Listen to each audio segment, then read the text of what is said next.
A gente tem uma estatística que às vezes a mulher demora 7 anos para conseguir quebrar o ciclo da violência e procurar ajuda numa delegacia de polícia. Existe aquele ditado, né, que briga de marido e mulher, ninguém mete a colher. E a gente diz que em briga de marido e mulher, a gente mete a polícia. Aquele homem que está com dificuldade de aceitar o fim de uma relação, que está com dificuldade de aceitar ver a mulher com outro homem. Nós não podemos perder mais nenhuma mulher por falta de atitude por conta do Estado.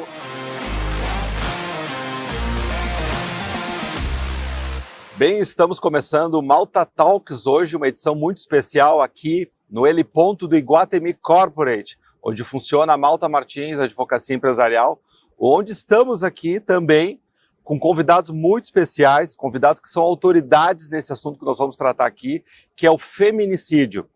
Ao meu lado esquerdo aqui temos a comandante Nádia, muito obrigado pela presença. Obrigada, Leandro, é um prazer estar aqui contigo e falar sobre esse tema é mais do que necessário. Eu sou comandante Nádia, tenente-coronel da Brigada Militar, fui a primeira mulher a comandar um batalhão no nosso estado e criadora da Patrulha Maria da Penha. Temos aqui à minha direita também a delegada Eliana Paraíba Lopes, muito obrigado também pela presença. Bom dia, quem nos assiste. Obrigada, Leandro, pelo convite. Realmente é uma temática que é extremamente importante nos dias atuais a gente falar. Infelizmente, a gente teve um incremento de feminicídio nos últimos tempos. Então, a gente trazer à tona e tirar da invisibilidade esse tema é extremamente importante. E num lugar maravilhoso como esse, né? Eu acho que a gente vai ter uma manhã bem produtiva. Não, com certeza. E tu é a diretora Eu sou diretora do Gabinete de Comunicação Social e Relação Institucional da Polícia Civil. Já trabalhei metade da minha carreira no interior, em delegacias em que tinham o trabalho de violência doméstica, de acolhimento. Trabalhei já na DEAN, de Porto Alegre também. E agora estou cuidando dessa parte de imprensa e de comunicação de todo o estado do Rio Grande do Sul, da nossa Polícia Civil. E mais aqui à minha direita, temos aqui o comandante Moraes, por favor, muito obrigado pela presença. Malta, é uma satisfação estar aqui novamente contigo e na presença da comandante Nádia e da delegada também, Eliana. Eu trabalho no Estado-Maior da Brigada Militar e atualmente eu sou o coordenador aí de todas as patrulhas Maria da Penha no estado do Rio Grande do Sul. Então trabalhamos com essa questão de polícia de proximidade, policiamento em escolas, toda essa questão de aproximação com a comunidade passa por nós ali. E a questão das medidas protetivas de urgência também, que são acompanhadas por nós, que nós vamos falar na sequência. Só para que quem nos assiste possa ter ideia disso, nós temos 15.600 medidas protetivas hoje, ativas, das quais nós cuidamos. Olha só, como é um assunto, isso só mostra a premência e a relevância do assunto. Né? Nós estamos falando de um estado do Rio Grande do Sul que tem o quê? 10 milhões, 11 milhões de habitantes? 11 bilhões e meio de habitantes, 497 municípios. É um percentual muito alto para um crime específico, né, o feminicídio. E para iniciar falando do feminicídio, comandante Nádia, ele não aceita o fim. Como é que isso é encarado? Por que muitos homens têm dificuldade em lidar com a frustração, em lidar com o não da mulher, com o término de uma relação? A gente tem visto realmente, Leandro, Eliana, prazer estar com a nossa querida amiga delegada aqui, que faz um trabalho maravilhoso, o tenente-coronel Moraes aí, que assumiu essa responsabilidade de cuidar da proximidade da sociedade, né? E em especial a questão das mulheres que são vítimas de violência. Eu sempre digo que a diferença entre uma ameaça e um feminicídio é o tempo em que o Estado se faz presente. E aqui o Estado, né? O Estado seja o Ministério Público, seja o Judiciário, sejam as nossas polícias. E nós não podemos tratar mais uma ameaça como algo que só foi uma ameaça. Nós sabemos que o crime de violência doméstica intrafamiliar, ele é escalonado. Ele não inicia com essa mulher perdendo a sua vida. Ele vai no empurrão, num xingamento, num beliscão, numa atitude um pouco mais grosseira, mais daquele varão que se acha superior àquela mulher. E, infelizmente, as mulheres que morrem, não, na sua maioria, eu diria acho que 95%, não tem um registro de ocorrência. E aquelas 5% que tem, se é uma ameaça, acabam retirando porque é uma ação incondicionada, ou seja, depende realmente da vítima. Essa mulher precisa ter informações. O não quando ela diz não, eu não quero mais, é o momento mais sensível na vida dessa mulher. Porque na grande maioria desses homens, eles ainda têm aquele antigo ditado que se não for minha, não será mais de ninguém. Isso, na realidade, tem acontecido no Rio Grande do Sul afora. E aí ele bota a perder a própria vida também, muitas vezes. Ano passado, 80 mulheres mortas, 116 órfãos, que nós não podemos deixar de falar. Esse homem que é covarde tira a vida dessa mulher, muitas vezes se mata, muitas vezes é preso, muitas vezes ele foge. E as crianças e adolescentes ficam aí. Quem cuida dos órfãos somos nós, pagadores de impostos, é o Estado que tem que tutelar essas vidas que psicologicamente vão estar abaladas e que são crianças e adolescentes que precisam também ter visibilidade. Delegada Eliana, esse é um crime que tem classe social? Ele é um crime que se notabiliza numa classe social específica ou ele é de todas as classes sociais? Não, infelizmente, Leandro, ela acontece em todas as classes sociais. O que a gente percebe é que o feminicídio, que bem como a Nádia falou, que Nádia é minha referência, né, porque pela criação da patrulha, o feminicídio ele é a cereja do bolo, né, porque a violência doméstica ela é uma progressão que a gente diz que não é nenhuma progressão aritmética, uma progressão geométrica, né, porque começa na ameaça, começa nesses pequenos detalhes da vida cotidiana e que as mulheres não se reconhecem como vítima. E em todas as classes sociais, elas não se veem que elas estão sofrendo, porque, via de regra, as mulheres acham que são vítimas de violência doméstica se elas tomam um tapa na cara, se elas têm alguma lesão, mas tem outros, são 5 tipos de violência que a Lei Maria da Penha, ela disciplina. Então tem a violência moral, tem a violência sexual. Tu mesmo sendo casado, se tu não quiser transar, ter relações sexuais, tu não precisa ter relações sexuais. A gente tem a violência patrimonial também, que é quando o agressor ele rasga os teus documentos, quando faz o controle financeiro.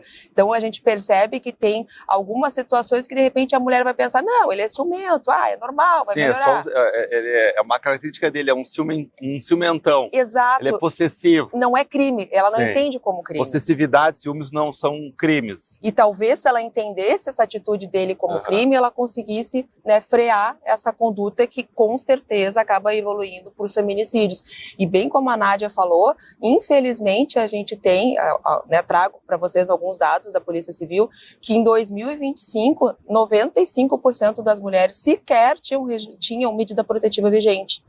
Então percebe que assim que é um número enorme, que agora em 2026, até o dia de hoje, a gente já teve uma redução para 82%, o que significa que a gente, né, não digo Polícia Civil, digo a rede de proteção, porque o feminicídio ele é um crime diferente, é um crime complexo, que não envolve só a Polícia Civil. Todas as secretarias e toda a rede de proteção que envolve, que acolhe essa mulher, tem que estar presente, tem que se fazer presente, até para ela ter coragem de fazer a revelação, porque ela só vai ter coragem de fazer a revelação e sair de casa e saber que o filho vai ter onde ficar, que ela vai ter onde trabalhar, se ela tiver a certeza que o Estado vai garantir para ela aquilo que a Lei Maria da Penha dispõe. Porque senão ela não vai mudar, ela não vai ter a coragem desse momento decisivo do sim, vamos mudar.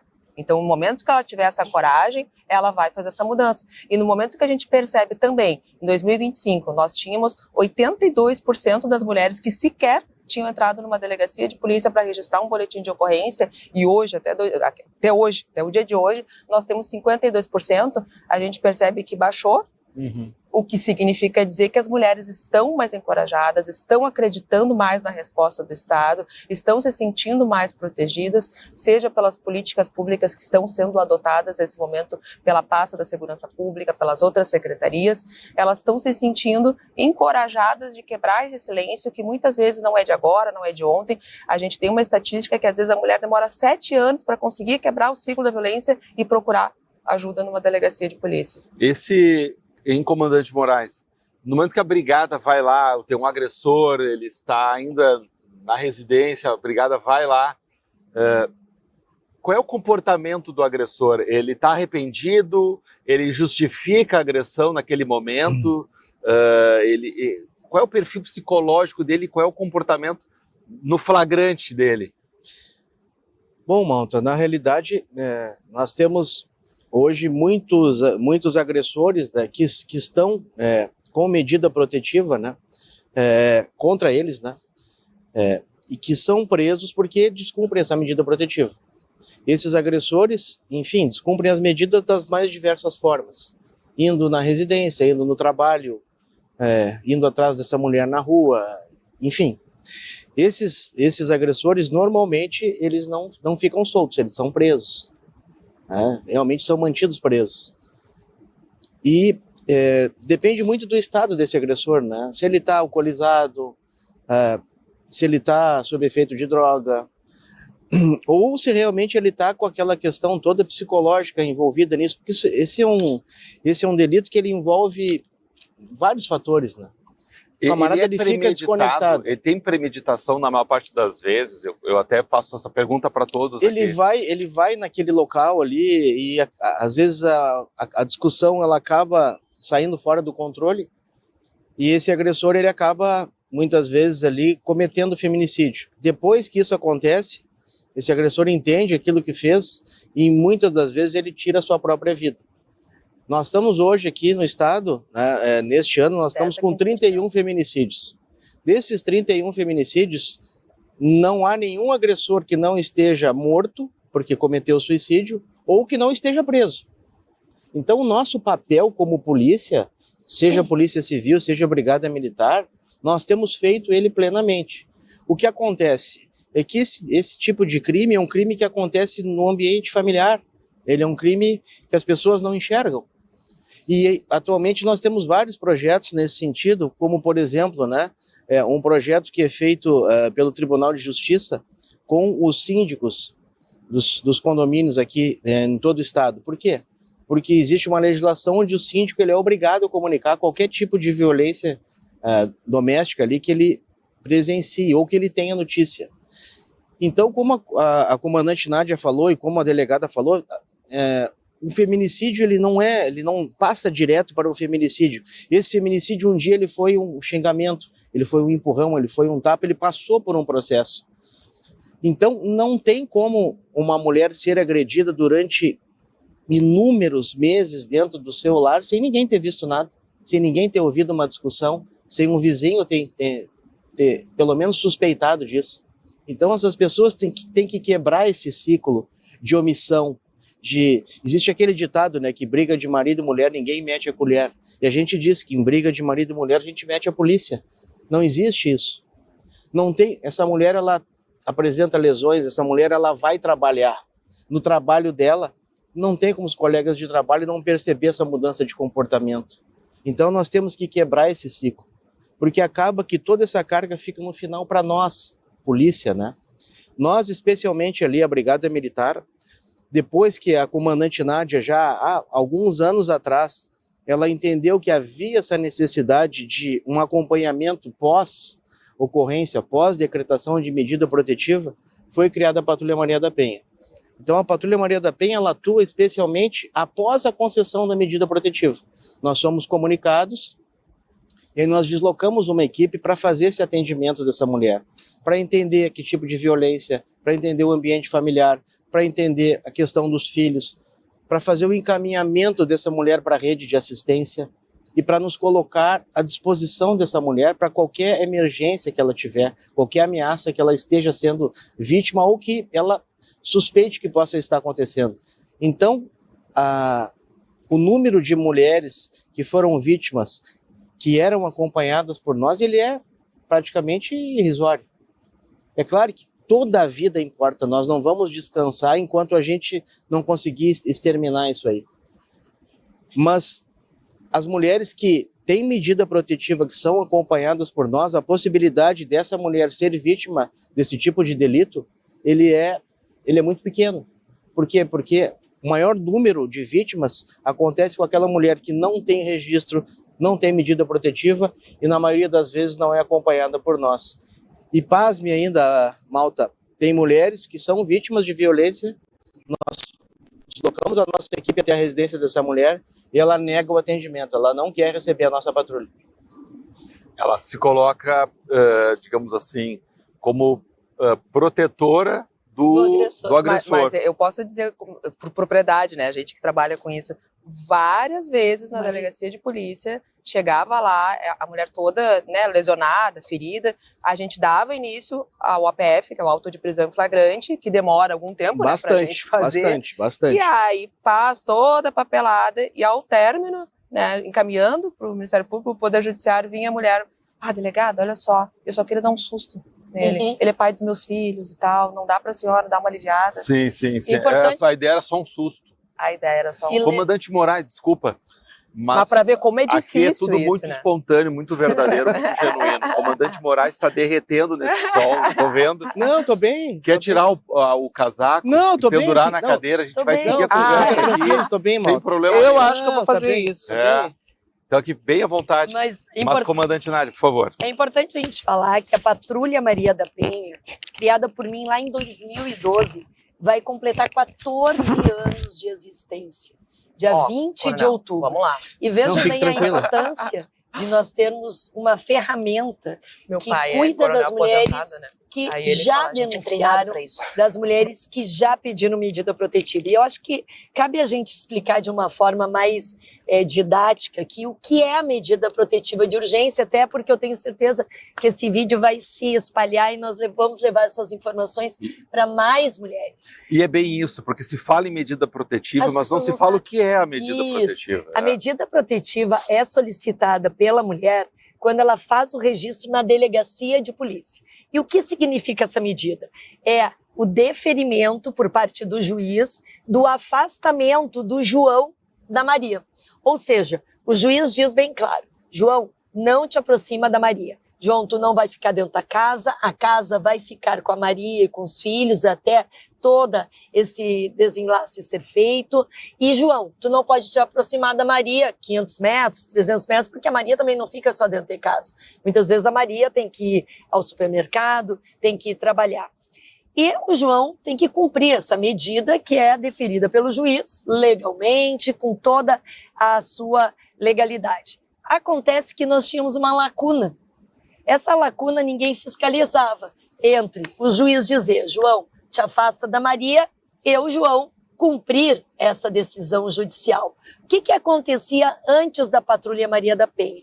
O João nem dava bola para o papel assinado legalmente pelo juiz, obrigado. E o papel Obrigado. a gente sabe, não é um colete à prova de balas, não vai evitar uma esganadura, não vai evitar que o João realmente não vá com muito mais potencialidade de violência e acabe tirando a vida da Maria. E nós estamos vendo que Marias com medida protetiva estavam morrendo. E isso era lamentável. A patrulha chega para fazer esse completamento, fazer essa fiscalização. João, se tu te aproximar da Maria, foi o que o Tenente Coronel Moraes falou, tu vai ser preso. E muitos, João, foram presos por tentativa de desobedecer o que a medida protetiva dizia, de se aproximar da vítima. E isso é algo muito importante a gente falar, que aquelas mulheres que têm medida estão sendo salvas, estão saindo do ciclo da violência, estão conseguindo ter a sua independência e serem protagonistas das suas vidas. Porque a grande maioria dessas mulheres, e como bem falou a delegada Eliana, não tem classe social, não tem bairro, não tem cor, não tem raça.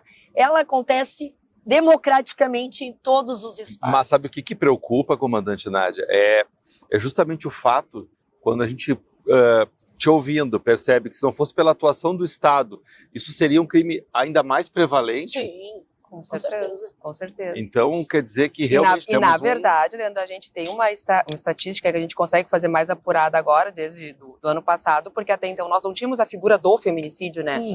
Em 2015, ela virou uma qualificadora do homicídio, né? E aí a gente começou a enxergar o crime como um crime em que as mulheres são mortas simplesmente por serem mulheres. Em 2015. Então, da lei da Maria da Penha de 2006 para 2015, a gente vê que já é uma caminhada grande que demorou para ter um avanço maior legislativo, né?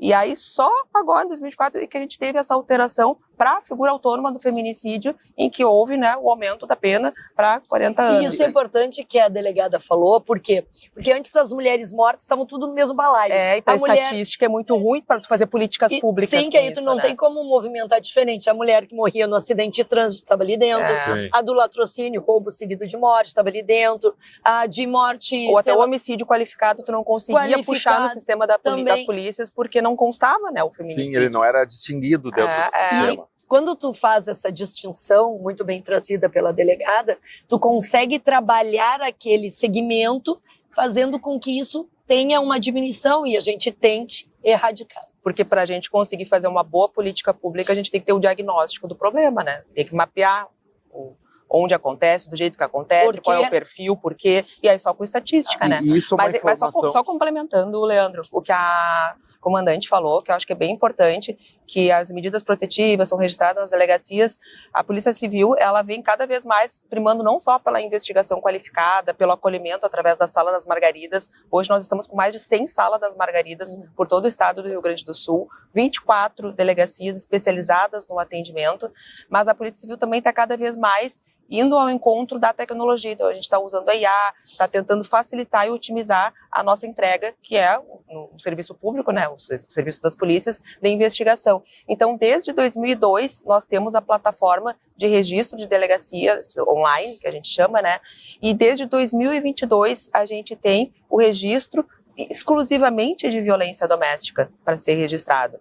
Então, em 2022, as mulheres começaram a poder registrar as ocorrências policiais do seu smartphone, da sua casa, mas até ali não tinha possibilidade de registrar a ocorrência e de pedir a medida protetiva. E até sem gerar aquela desconfiança do parceiro, olha, ela saiu... Provavelmente ela foi na delegacia. Fica tão exposta, né? Fica tão exposta. Porque assim, as mulheres têm vergonha, as mulheres ficam constrangidas. Sim. E no momento que tu tá atrás... Ela foi vista entrando na delegacia.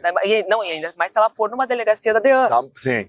Sabe? Então é pior ainda. Sim. E aí crime agora... especializado. Sim, aí já fica taxada como, bom, aconteceu alguma coisa com ela, né? Não tá indo lá registrar o furto de um celular. E aí isso a gente percebeu que aumentou muito o número de registros, né? Aumentou o crime. Não, encorajou as mulheres a registrarem mais. A gente tem que saber fazer a leitura das estatísticas. Agora, a estatística, agora falando um pouco também da imprensa. Porque a gente está falando de feminicídio aqui, mas nós não estamos falando de um feminicídio específico.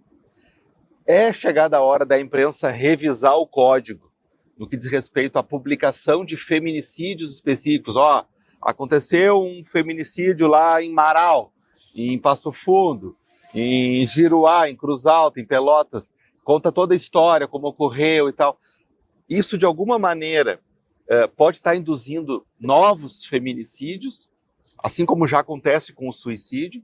Porque uma coisa é falar do feminicídio, como nós estamos aqui, lato sensu, abertamente, sem mencionar um caso ou outro. Mas quando tu tem uma história para ser contada, muitas vezes até novelesca, será que ela não pode estar induzindo novos feminicidas a praticarem esse crime tão bárbaro, tão severo, tão repudiante? Eu vou deixar os meus colegas um pouco mais à vontade, né? À vontade, porque hoje eu sou parlamentar. Eu tenho essa impressão de quanto mais a gente expõe esse tipo de crime, ele mais é suscetível a repetições. Nós temos as questões do suicídio. Por que os suicídios não são veiculados? Para que não se tenham novas ideias. Bomba em escola, né? Também para não dar ideia para as pessoas. E eu acho que nós temos que focar muito mais no agressor do que na vítima. A vítima, por si só, já é vulnerável. Nós temos que proteger não só a vítima, mas a família da vítima. Tanto daquela mulher que morreu, né, por conta do feminicídio, ou daquela que está, sim, fazendo os seus registros e procurando uma ajuda.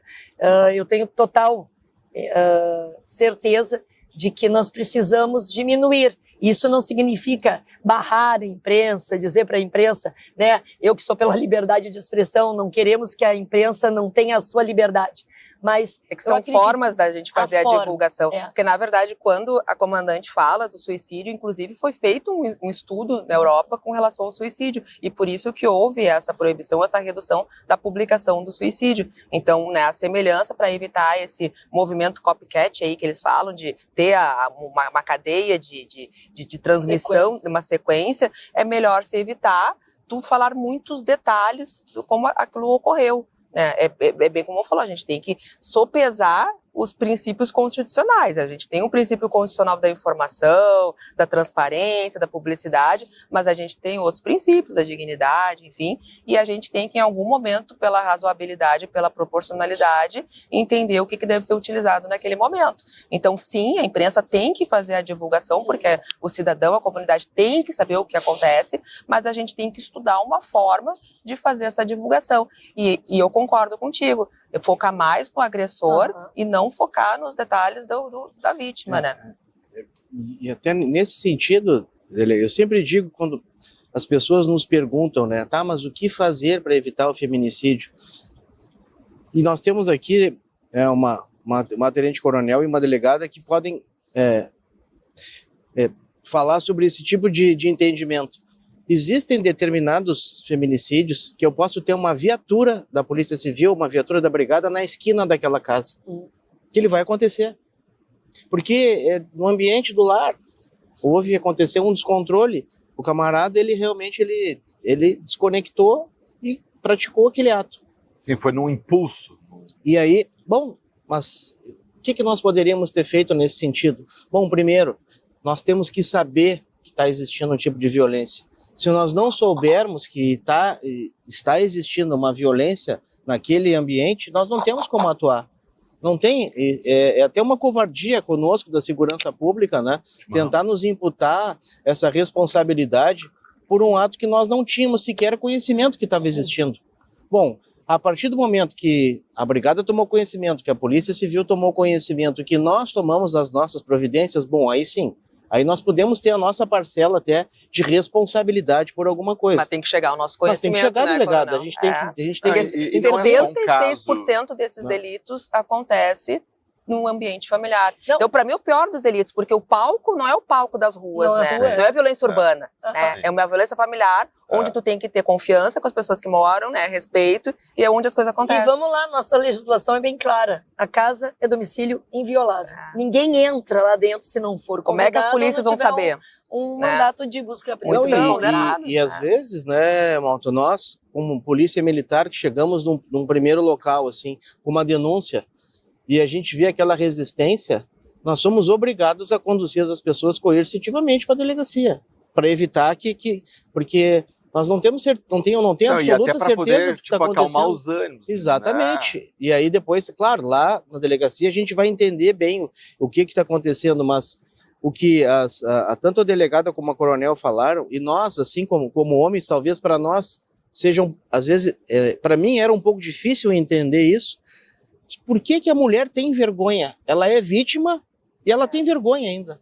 Além de ser, ela está sendo duplamente penalizada, porque além dela ser vítima, ela tem vergonha de fazer comunicação. Mas é histórico, coronel, a gente se sentia culpado por usar mini-saias, pois usar delegada, blusa, mas nós temos que quebrar esse ciclo, entendeu? Então, a mulher ela é duplamente penalizada. Mas aí eu pergunto, entendeu? qual é o papel da escola e da família na construção de um adulto mais preparado para a frustração? Total, Malta. Nós na educado. Polícia Civil, a gente tem um programa que é o Papo de Responsa. A Brigada também tem Sim. o PROERD. Não sei se o PROERD ele trata Pega da a violência drogadição, também. mas acho que pega alguma coisa de violência. Pega. E a gente vai até as escolas para conversar com essas crianças, com esses adolescentes, que com certeza muitos deles vivem isso nas suas casas. Então, eles acham que aquele padrão que tem dentro da casa deles é normal. E aí, muitas vezes acontece que aquilo se reflete na própria escola, ele empurrando a coleguinha, ele dando um tapa, o bullying, porque para ele é normal, o pai dele bate na mãe dele, então ele só repete um padrão que ele já Repetição de comportamento. repetição de comportamento. Então, no momento que a polícia entra nesse ambiente e dá um outro olhar para essa criança, para esse adolescente, mostrando para ele que não é só aquilo ali que existe no universo, que tem outras possibilidades de comportamentais, tu abre a cabeça dessa criança para outras possibilidades. Né? E isso a Polícia Civil e a Brigada Militar fazem com maestria. A violência é transgeracional. Isso é claro, a violência doméstica é transgeracional, passa de geração para geração. A grande maioria dos agressores tiveram pais, avós, que também exercitavam esse tipo de atos e entendimento de que o homem é superior à mulher. E vamos lá, a mulher também busca esse padrão porque ela mal aprendeu, quando criança, em casa, que a sua mãe era submissa, que a sua mãe apanhava. Então, os dois programas, tanto da Brigada Militar quanto da Polícia Civil, já estão fazendo a sua parte. Mas veja bem, vamos lá. As polícias estão fazendo a sua parte. Não podemos colocar mais uma missão na polícia que não é dela, que é da assistência social, que é da saúde. A subnotificação na área da saúde é incrível. Inclusive Ninguém do homem quer deprimido, notificar. acho que precisa falar do homem também. Aquele homem que está deprimido e que é uma bomba relógio. A gente tem que Com certeza. reconhecer, talvez possa parecer Mas então até vou uma maneira de tolerar o comportamento masculino, de amenizar o comportamento. Não é, pelo contrário. É tentar encontrar até na raiz do problema, né, a solução. Porque, vejam bem, aquele homem que está com dificuldade de aceitar o fim de uma relação, que está com dificuldade de aceitar ver a mulher com outro homem, enfim, será que se ele tiver um apoio, a gente não consegue evitar o feminicídio também? Mas sabe o que é bacana, Leandro? Praticar nessas As circunstâncias? empresas, elas têm um viés social, né, via de regra, nos dias de hoje. Então, chamar, né, as polícias, ou, enfim, psicólogos, enfim, para fazerem palestras nesse sentido, porque às vezes o homem não vai procurar uma terapia para se entender, porque até então, até 10 anos atrás, 20 anos atrás, o homem era o dono, controlava. Era vergonha. Era- procurar Não, e terapia. era até autorizado, se a mulher traísse, e tava Total, tudo bem, total. tava E aí, ali. por que ele vai atrás de ajuda? Ele não se acha que precisa de ajuda. Então, no momento que vai uma palestra generalizada para todo mundo, talvez alguma coisa toque ele de alguma forma, né? E com essa intenção, a gente até fazer um spoiler, né? Nós estamos com um projeto incipiente na Polícia Civil, que é o Despertar, que é focado com esse olhar para o agressor. Porque esse agressor, ele pode deixar de, né, se relacionar com aquela mulher em que ele vitimou e voltar a se relacionar com uma outra em que ele vai fazer essa mulher ser vítima de novo, né? Então, a gente está fazendo conversas, diálogos com eles, mas tem que ser pessoas agressoras que não têm antecedentes criminais, obviamente, muito graves, né? Homicídio, alguma coisa mais que a gente saiba que não vai adiantar ter um diálogo com ele, que ele está à margem. Então, a gente está nesse teste, né? Daqui uns 6 meses a gente vê se efetivamente Bom, deu certo. Eu acredito que vai dar, porque justamente a gente tem que ter o olhar para a mulher, obviamente, tem que ter o olhar para a criança e para o adolescente, e estava faltando esse olhar para o agressor. o Então, judiciário está o judiciário fazendo, tem. né, compulsoriamente para aqueles agressores, por óbvio, que não tiraram a vida das suas vítimas, está fazendo já essas rodas reflexivas, né, de conversa como se fosse um AA, para as pessoas entenderem, né? exatamente. Tinha os alcoólicos anônimos, em que homens, pessoas ali que bebiam, se conversam, fazem reflexões, enfim, tentam melhorar. O judiciário já está fazendo isso com agressores. Para quê? Para que possa mudar ali o chip, né? Mudar o DNA, para que ele não venha ter a mesma conduta com outras vítimas, que é bem normal. E aí eu acho que o Moraes pode falar que o agressor X tem a vítima A, B e C. É isso, né, Moraes? Nós temos ali um acompanhamento. Hoje, nós temos um algoritmo. Na realidade, nós temos também dois acompanhamentos. Nós temos o Em Frente Mulher, lá do GSEG, né, delegado? Que já está bem adiantado, que nos dá um grau de risco. E hoje nós temos também a questão do acompanhamento das medidas protetivas.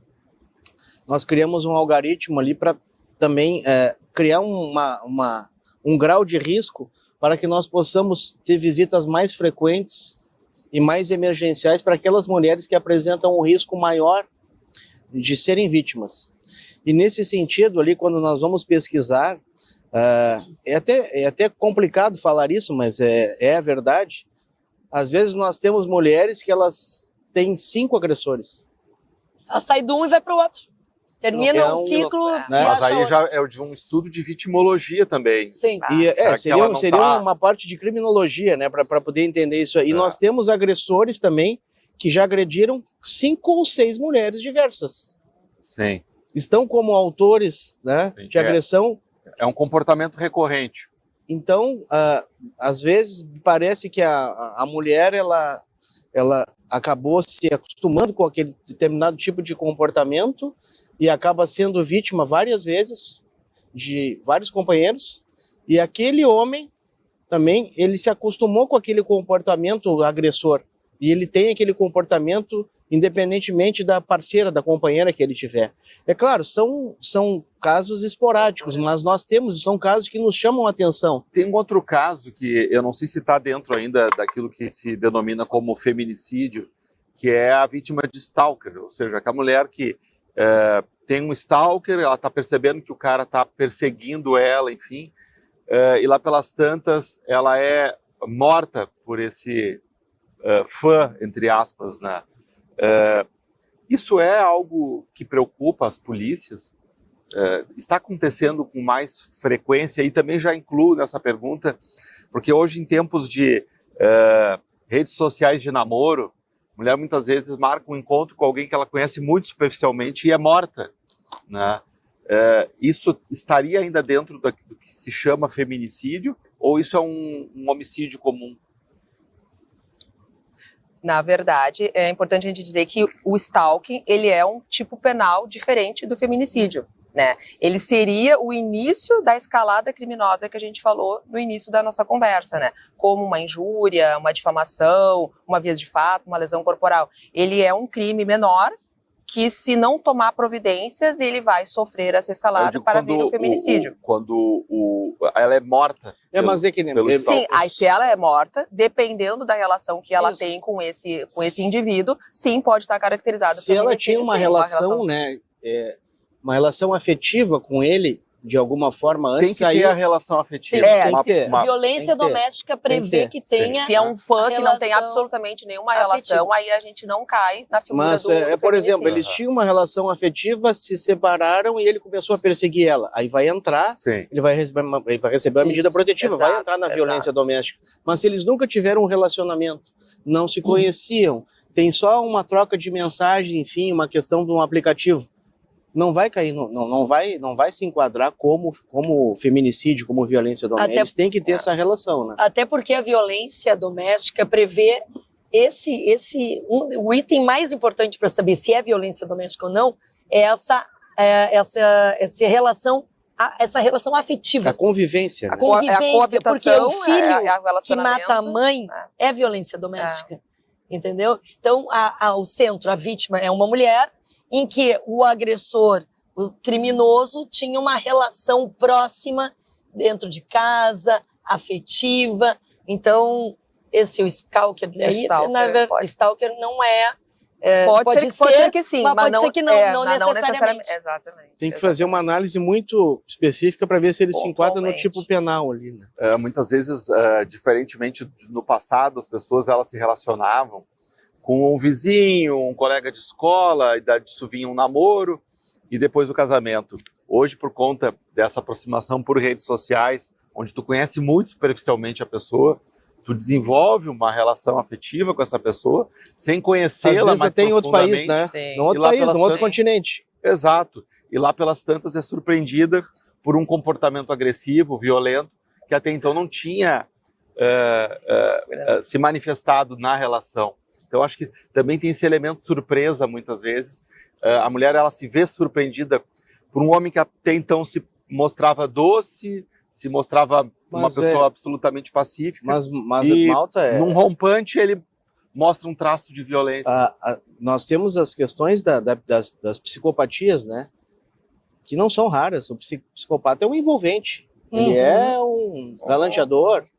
Ele é um cara inteligente, ele é dócil, ele faz tudo até conseguir cercar aquela vítima Isso aí dele, tá dentro entendeu? do ciclo da violência, por isso que o ciclo da violência começa com a tensão, né? Aí vai para violência física ou qualquer um dos 5 tipos de violência. Aí o terceiro ciclo da violência, o que é? É isso aí, ele joga o charme dele, diz que nunca mais vai acontecer, perdão, e aí a mulher acredita, e aí começa tudo de novo. Por isso que, às vezes, como a gente conversou, demora 7 anos para conseguir quebrar o maldito ciclo da violência, porque a gente acredita que vai mudar. E a questão eram da dependência há 20 anos.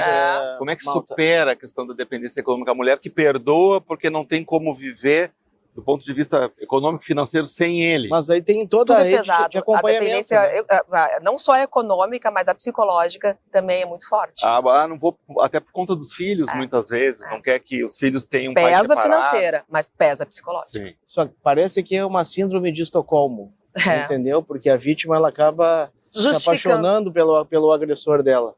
Então, às vezes a mulher ela não tem como sustentar os filhos, né? Não tem como levar os filhos para uma escola, não tem como pagar sua conta de luz, sua conta de água. Isso nessas questões mais prementes nas famílias que estão em uma situação de vulnerabilidade mais forte. Mas aí entra a nossa rede de apoio, irmão. Pois é, eu ia perguntar, existe por parte do Estado, e aqui para quem está nos assistindo, eventualmente está se sentindo exatamente nessa condição, algum trabalho, algum apoio nesse sentido? Com certeza. Nós temos casas onde as mulheres podem ficar, existem aluguéis sociais onde a própria prefeitura ou um outro órgão ali pode conceder um aluguel. E os filhos dessa mãe? Vão ser encaminhados para ser colocados na escola, para ser colocados numa creche, vão ter um acompanhamento através da Secretaria de Assistência Social. É até importante falar que dentro das medidas protetivas sim, claro. não está única e exclusivamente o afastamento do agressor da vítima. Tem outros pedidos que podem, naquele momento, já serem feitos por essa mulher. Por exemplo, pagamento de aluguel, a própria regulamentação da pensão, ainda que provisória. Exatamente. Para não esperar que do agressor dos filhos, porque não agora com o crime vicário, Exato, que exato. ingressou agora, de que o agressor, quando não consegue atingir a vítima, ele atinge os filhos da relação, mesmo que sejam dele. Para Então, atingir assim, ela, né? hoje a medida protetiva, e eu tenho falado isso muito para as mulheres, peço a medida protetiva também para os filhos, porque não raras vezes, o último que nós vimos, infelizmente, São Gabriel, cenas de um pai numa bicicleta com um menino na cestinha, ele para numa ponte e simplesmente mata a criança, porque ele não conseguiu atingir a vítima. E ele faz isso para exatamente castigar aquela mulher que quis se separar dele. E reforçando para as mulheres que estão nos ouvindo, a medida protetiva ela não precisa ser solicitada única e exclusivamente presencialmente nas delegacias. Com certeza. A gente tem desde o ano passado, dentro daquela ferramenta que eu falei da delegacia online, a gente tem uma ferramenta em que possibilita que a mulher ingresse com o pedido de medida protetiva via online. Vocês vejam a importância do compartilhamento dessa informação. Você que está nos acompanhando agora, compartilhe com o maior número de pessoas essas informações, porque o objetivo é fazer chegar essa informação nas pessoas que eventualmente vão precisar exatamente desse auxílio, para uma tomada de decisão que vai deixá-la mais protegida de um potencial criminoso. Não, eu acredito que ainda falta informação. Tem muitas mulheres que se veem acuadas pelo marido, pelo companheiro, enfim. É namorado, viu? Namorado, porque também não tem essa informação, não vem saída para aquela situação. Não, e elas não sabem o que acontece depois. E levar a informação é fundamental para elas verem que o Estado está oferecendo ajuda. Nós temos agora uma das políticas que o RS Seguro oferece, que é a utilização das tornozeleiras. Então, nós estamos com mais de 1.000 agressores no Porto Alegre, Rio Grande do Sul, que utilizam as tornozeleiras. E aí a gente não tem índice de que tenha tido um descumprimento, nenhuma, né? E aí o que acontece? Aquela mulher se sente segura de que aquela medida que o Estado, né, resolveu adotar está dando certo. E aí ela se sente encorajada a procurar os órgãos estatais. Então, assim, nesse sentido, eu creio que tanto a comandante Nádia como a delegada vão concordar comigo. Quanto mais medidas sociais, quanto maior for a nossa rede de apoio no tocante a esse incentivo, né, esse apoio para essa família, maior vai ser a coragem que essas mulheres vão ter para romper esse ciclo. Sem dúvida. Porque ela precisa de um valor maior para ter um aluguel, ela precisa do encaminhamento imediato daquelas crianças. Não adianta eu botar a criança numa escola, não ter material escolar para ela, não ter um uniforme. Não adianta eu fazer um apoio para essa mulher e não ter um acompanhamento, não ter um apoio dela. Senão ela vai se sentir desamparada, ela vai se sentir desencorajada a fazer isso aí. Pô, eu tomei as medidas, eu fiz tudo que era para fazer e a minha vida só piorou. Então, não adianta nós culparmos e nós acharmos responsáveis as polícias. Nós temos que ajustar para que essa rede de apoio ela seja uma rede verdadeiramente adequada. Isso é muito importante. Eu acho que nesse contexto todo, tenho certeza que nesse contexto todo, toda essa rede, ela só vai funcionar bem se nós tivermos o amparo, o acolhimento dessa mulher. Senão ela não vai ter coragem de romper esse ciclo, Leandro, e a última porta... Eu ia até dizendo, desculpa... para a gente passar as considerações finais. Já. Comandante Nádia, criadora da Patrulha Maria da Penha, das patrulhas, né? Que não pode deixar de ser dito pela comandante Nádia nesse nosso encontro? Que não pode deixar de ser dito é que a última porta que essa mulher vítima tem que entrar é na polícia. E por que isso? Porque ela chega ali sem as informações necessárias. Não podemos deixar de dizer que a rede de proteção tem que trabalhar 24 horas por dia. Não é das 8 às 18, de segunda a sexta. Está faltando ainda políticas públicas que entendam que a violência acontece à noite, no sábado, no domingo, no feriado, quando a rede de proteção está fechada, quando não tem alguém que vá ali dar a mão para essa mulher e que aí ela só corre para as polícias. Então, assim, antes dessa mulher chegar e bater na porta da Polícia Civil, da Brigada Militar, essa mulher tem que estar repleta de informações de tudo o que vai acontecer a partir do momento que ela diz não, eu não quero mais apanhar, eu quero denunciar. E essa mulher precisa ser resgatada. Ela está perdida dentro da rede, porque a rede não tem trabalhado conectada.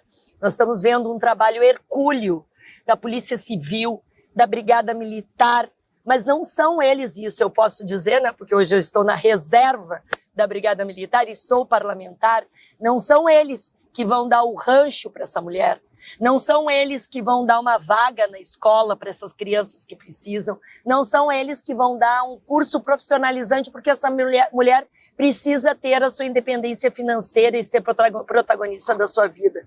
Então, a política pública, no estado como um todo, Porto Alegre ainda está bem consolidado.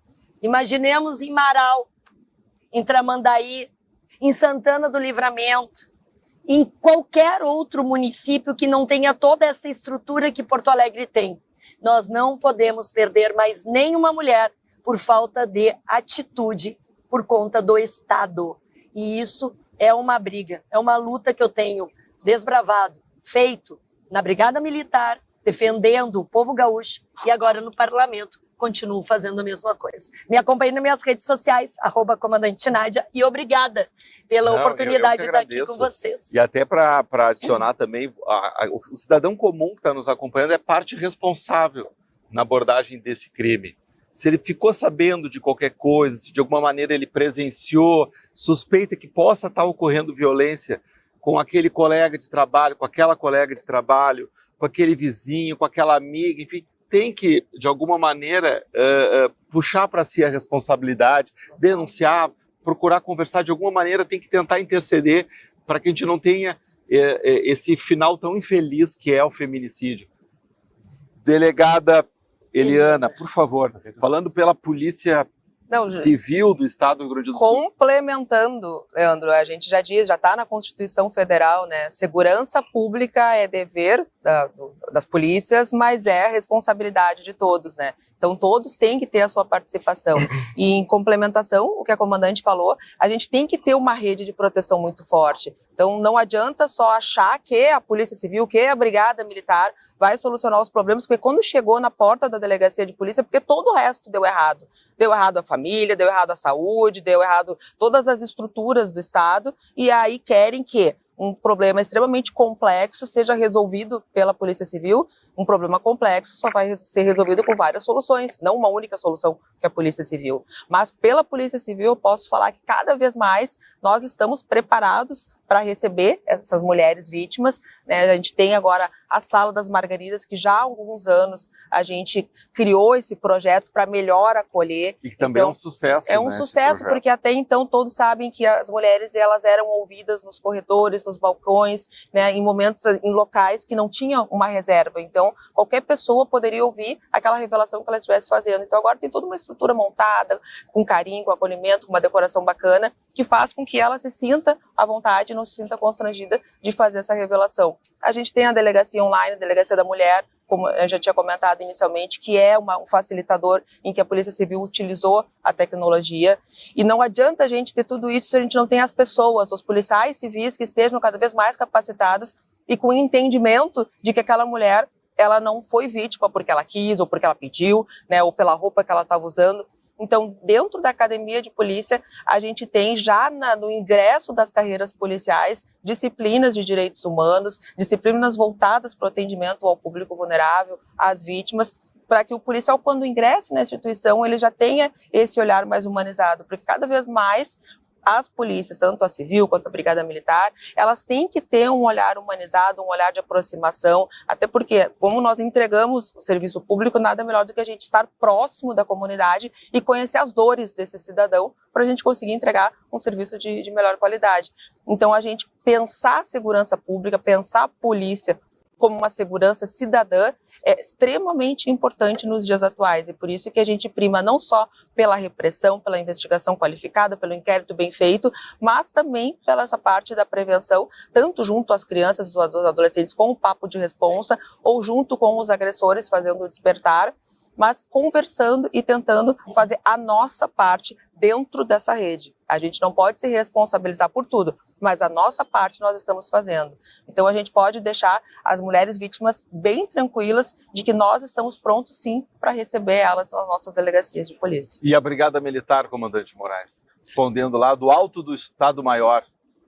Bom, meu amigo, inicialmente eu primeiro te agradecer, né, por essa oportunidade de poder estar aqui com figuras tão ilustres aqui, né?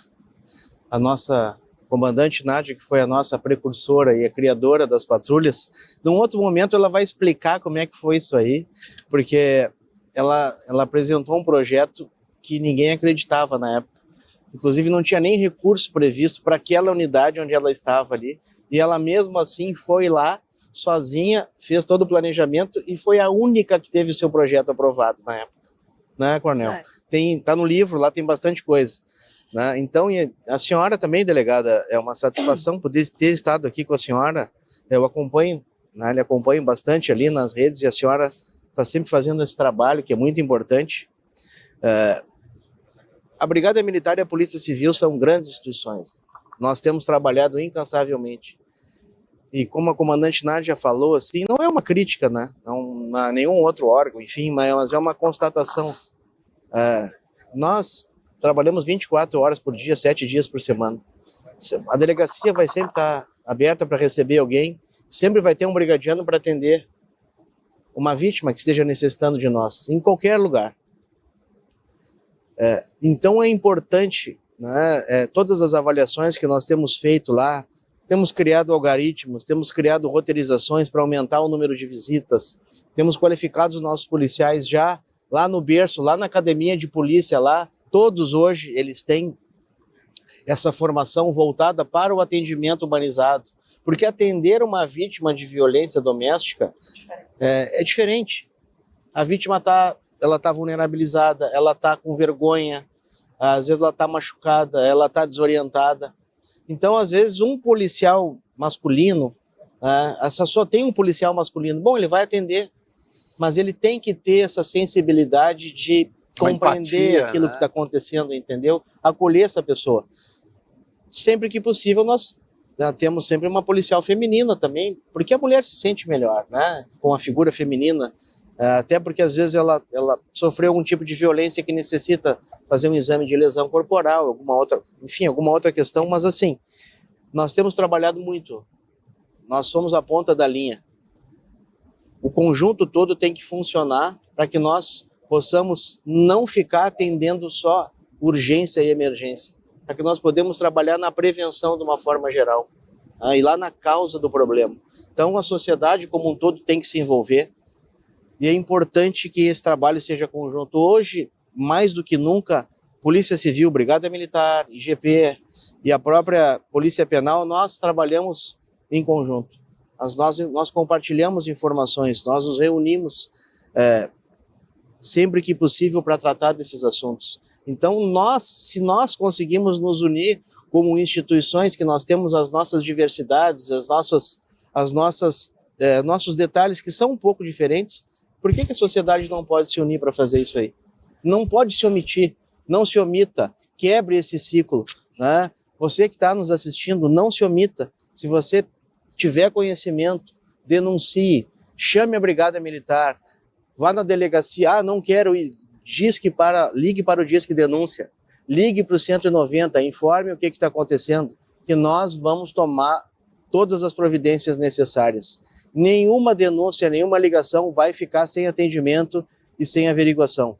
Eu fico feliz de ouvir isso e acho que na linha do que está dizendo o comandante Moraes, de que tem que ter um engajamento de toda a sociedade, e é por isso que a Malta Martins não se furtou da responsabilidade de também tratar desse assunto. Afinal de contas, nós temos esse canal que tem chegado a muitas pessoas. Nos últimos 30 dias, chegamos a 1.300.000 pessoas, e não poderíamos deixar de tratar do feminicídio, porque não interessa só aquele lar que está doente com um potencial feminicida. É uma doença da sociedade como um todo. Com certeza. Eu tenho mãe, eu tenho esposa, eu tenho filhas. Todos nós somos filhos de mulheres. Todos nós, de alguma maneira, temos conexões muito íntimas com mulheres. E, portanto, todos nós temos que ter essa pauta muito presente. Todos nós temos que nos preocupar, de alguma maneira, em contribuir para que a gente tenha cada vez um menor índice de feminicídio, e mais do que isso, quem sabe um dia a gente possa até erradicar essa chaga da sociedade. Que nós Eu fico muito agradecido pela presença de todos vocês aqui. São autoridades no assunto. Eu tenho certeza que as pessoas que nos acompanharam perceberam pela fala de cada um, que são pessoas que conhecem, sabem do que estão falando, tem trabalho de campo, né, desenvolvido sobre feminicídio. Quero que aqueles que nos acompanharam não só curtam, mas compartilhem esse conteúdo, porque ele é um conteúdo de extrema importância. Ele precisa chegar no maior número de pessoas possível, justamente porque a informação pode fazer toda a diferença. Numa hora de crise, numa hora de dificuldade, a pessoa que detém a informação vai saber qual é o melhor encaminhamento a ser feito naquela situação. Então, mais uma vez, obrigado, e sigam nos acompanhando, e até a próxima oportunidade.